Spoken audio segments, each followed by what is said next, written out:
Greetings, valiant viewers. It's your intrepid reader reporting for duty. So here we are, still digesting the Cohen experience. So I can see from your comments, most of you think, and I do too, that he did a pretty amazing job under what must be a truckload of pressure. And didn't it expose those GOP rat bags? They don't like liars, viewers. Who would have thought? This being askance at someone telling a fib. The very thought. And yet they defend the Yeti. It's bizarre. It's truly breathtaking. The hypocrisy is boundless, is it not? But today, we're going to read on the Chief Financial Officer of Trump Org, Alan Weisselberg. Now, I've read on Weisselberg before, and I think it was called something like the Captain of the Titanic. You know, so if anyone wants to look up that reading, please do, and let me know how it compares to this one. And then we're going to move on to Felix, who I think is absolutely critical. But we'll get to that. So first, let's kick off Weiselberg. He was the financial officer for Fred Trump, the father. He goes way back to Fred Trump. That would be the mobbed up KKK guy who was Donald's father. And we mustn't forget also the illustrious tradition in the Trump family, which then was the Drumpf family, that the grandfather ran brothels on the Yukon. Now, if you think your life's hard today, imagine what it was like to be a sex worker during the gold rush on the Yukon. Please. And so he would make money off that. Yuck. Okay, so Weisselberg has chosen to spend 50 years of his working life in the service of the Trumps. Obviously, he's the most bent of the lot of them, you know, because basically I think Don Jr., Ivanka and Eric could be struggling with a game of Monopoly. So he's been the money man all this time. And for some reason, he got some bodgy sort of immunity deal early on, and I wasn't happy. I just wasn't happy, viewers. So let's see if things are going to clamp down on Alan Weisselberg. He and Slater gets the Toff deck because they deserve it. Okay, Weisselberg. Alan Weisselberg. Let's have a look. So I've decided to do a past, present, future for him.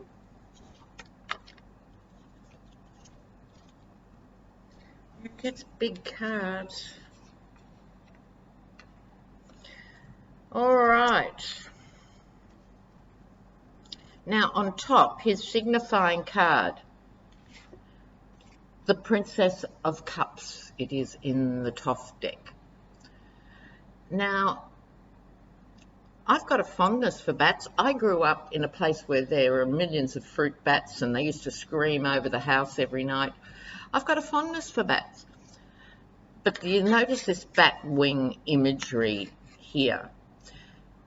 I won't go into all the imagery, but there's that sort of salamander fishy thing, you know, fish in water who can also breathe.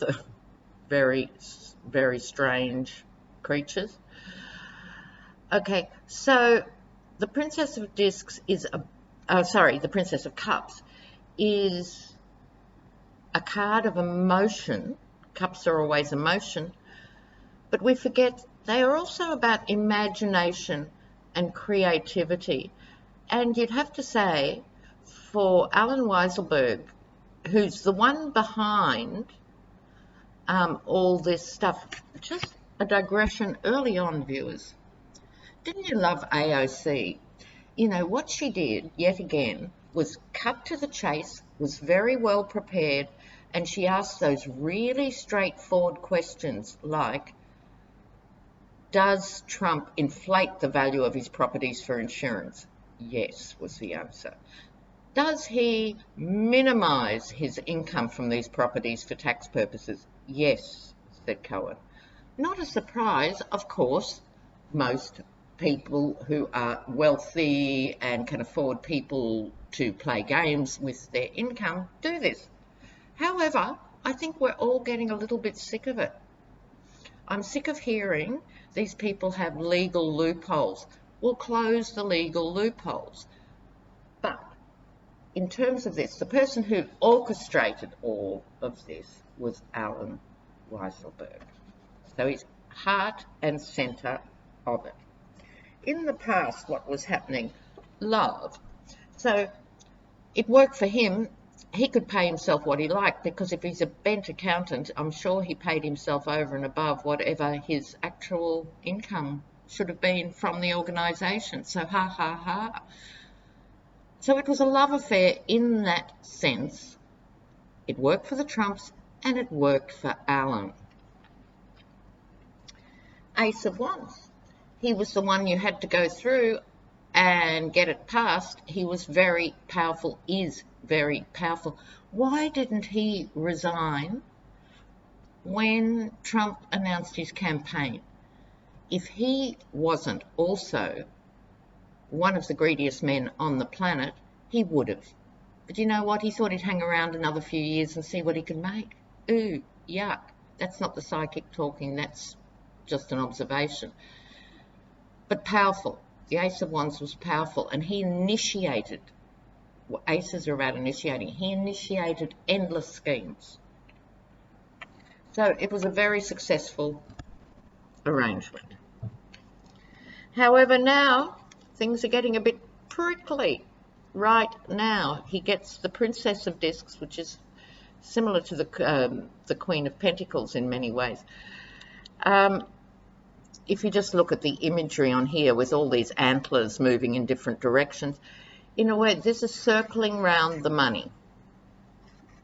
So this is Weisselberg with his somewhat devilish horns, and this gives you an idea of the labyrinthine sort of things that were done with money. All these branches of illicit deals done with the money. This is still current. Still current. Money. I am astonished. Ace of Discs. He, I suspect, has spent the last 6 months shredding documents, burying money, taking it further afield, anything he could do to hide his own assets and Trump org assets. He has done whatever he can to do it, and he's extremely clever. He's extremely clever. Now, coming up, he gets the Six of Wands, the Victory card. So, he's managed so far to escape being actually thrown in jail. I think the victory is he might still escape jail. But the only way he can do this, and this is a very interesting card, what is normally the Justice card in other decks is called Adjustment in the Thoth deck. So you can see the imagery loosely around, you know, the Lady of Justice and the scales and that sort of imagery. But it's adjustment. He's going to have to adjust his story and his position and give up more than he wants to. He's going to have to give up a whole lot to stay out of jail. He doesn't have a choice anymore. I'll just do a final outcome for him. I was never happy when he got away as lightly as he seemingly did. He would have given Muller information that Muller could run on in other ways, but he's in there, up to his testicles, which is one of my favourite expressions these days, viewers. In the filth, in the slime. So, final outcome for Weiselberg.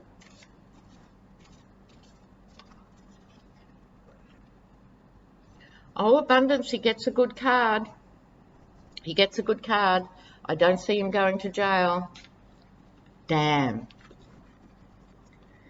He's going to give it up. He's going to give it all up. The other figure in so much of the Trump stuff too, of course, is Rona Graff, the personal assistant.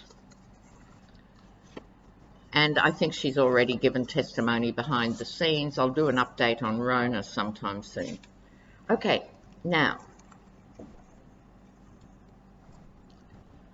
Felix Sater.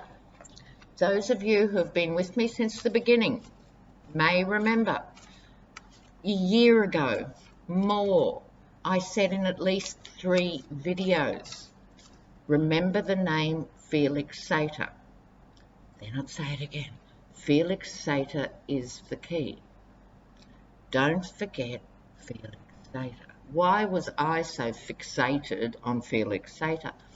Because he's the linchpin. He is Russian, became a naturalized American. So he's a Russian speaker, had connections with everybody back in Russia, and he was the one who organized for all the real estate to be sold to Russian oligarchs in Trump Tower, in Florida, everywhere. He organized for all that money to get pumped into golf courses and stuff. He organized all of it. Felix Sater. And the thing that stuck in my mind when I first read something about him, which would be 2 years ago now, he said then, candidate Trump hadn't even been elected at that point, he said, if we ever, words to the effect, I'm sort of Australianising it, but he said something to Trump like, Donnie, if this shit ever comes out, we're both going to jail. And I thought, this guy knows a lot. So let's do an update on Felix Sater. Felix Sater. He's the one who organised for Ivanka to have access to Putin's desk and sit in Putin's chair. I mean, he's in the inner sanctum in Russia and in the bosom of the Trump family. He's also been an FBI informant for some years. So he's someone who can just be bought and sold, and I would suspect been sold. So here we go. Felix Sater.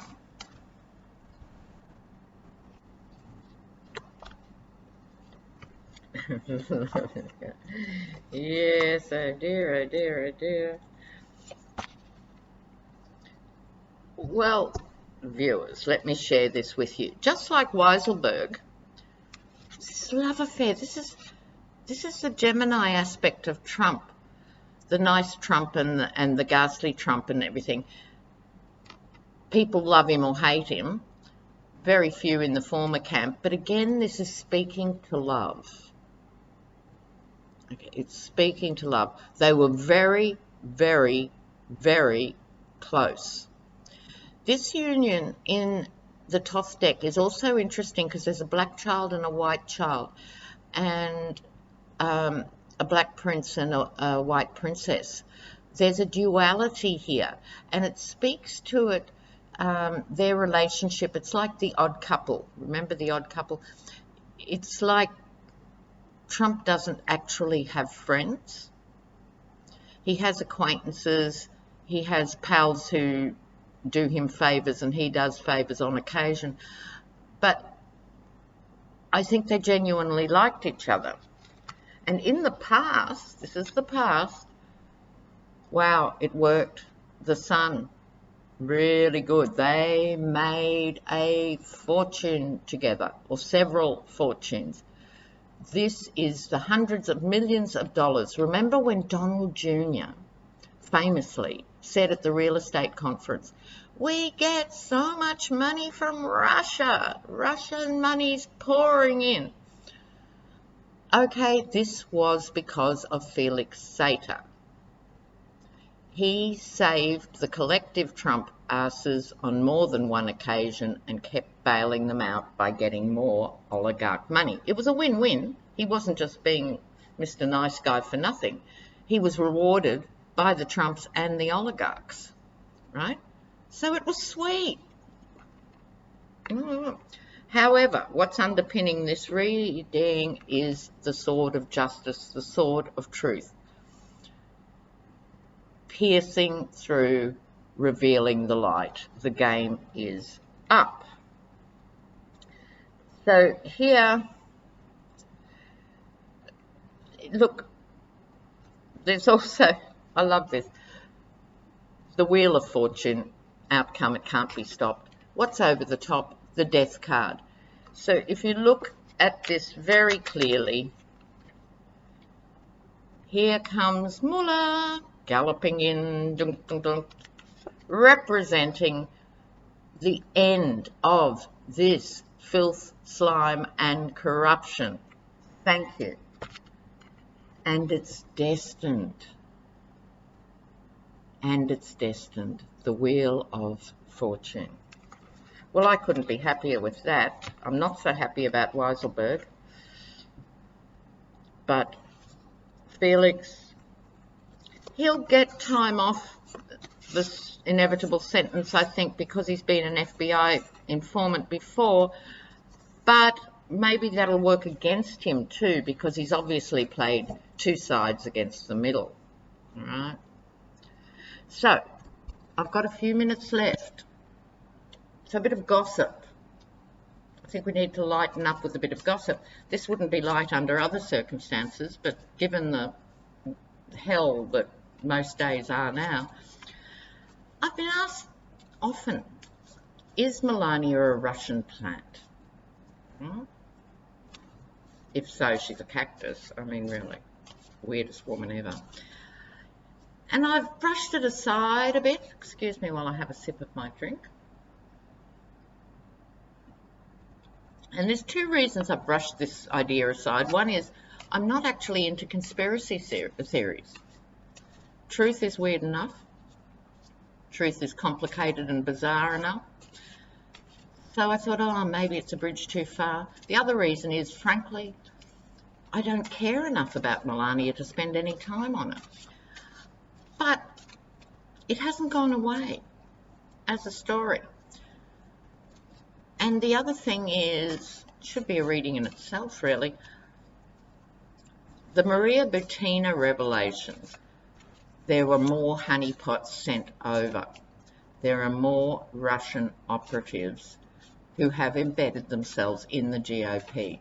So any Republican NRA types who may be cruising through Tarot Down Under while their relatives are at the church,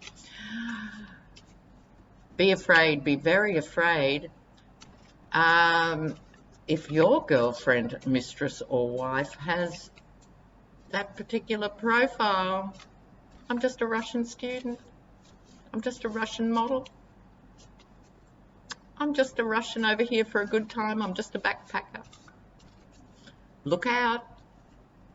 So, let's find out. Melania. Is Melania a Russian plant? Oops. Is she part of the Russian stuff? Melania. All right.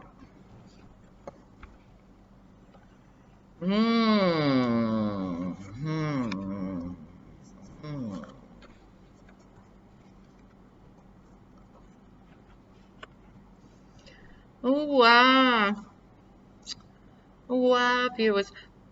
Look, I'll work through this, but one way of interpreting these cards is, yes, she is. The other is, no, she's just an old-fashioned gold digger. Okay, so let's move through it.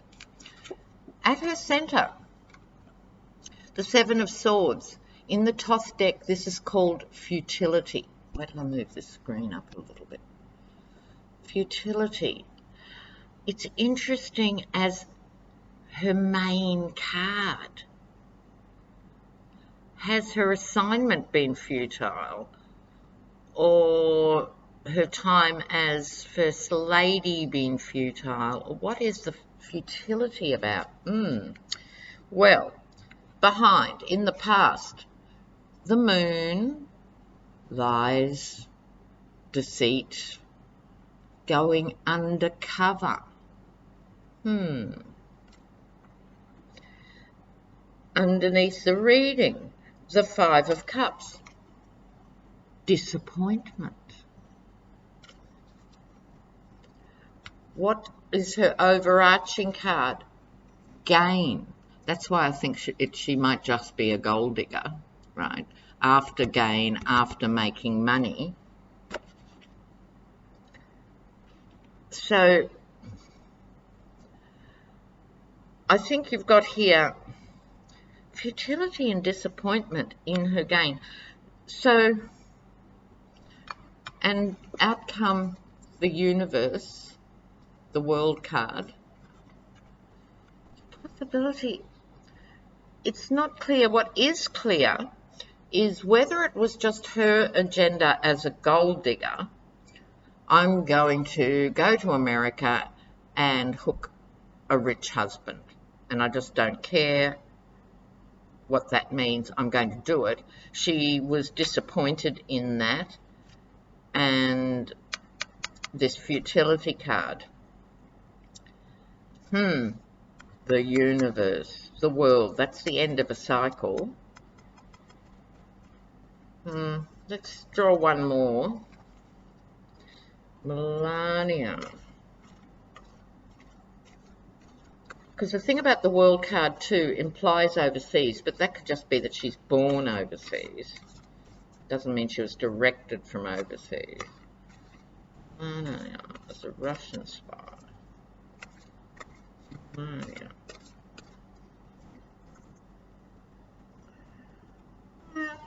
I think, no, I'm going back to gold digger. I don't think she is a Russian spy. She gets the 10 of Cups.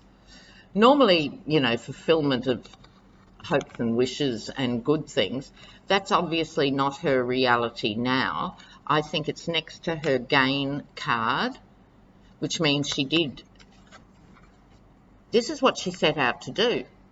This is what she was hoping that was about, right? It was all about, if I have a lot of money, I'll be really happy. And she's not the only person to make that mistake.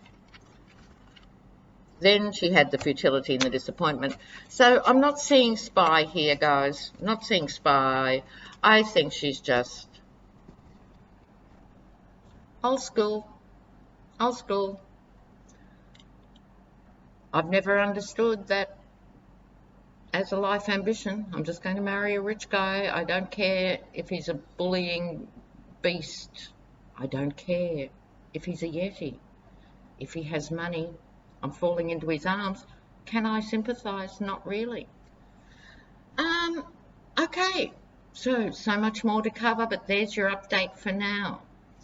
And just the other thing, I thought Trump in Hanoi, and of course the Vietnam jokes have started, you know, Trump's defeat in Vietnam, Trump's finally got to Vietnam after dodging it all those years, but I thought he looked positively drug affected when he was giving some of those talks. He could have been just shell-shocked. You know, he's 72. You can't disguise your emotions as well as when you're younger.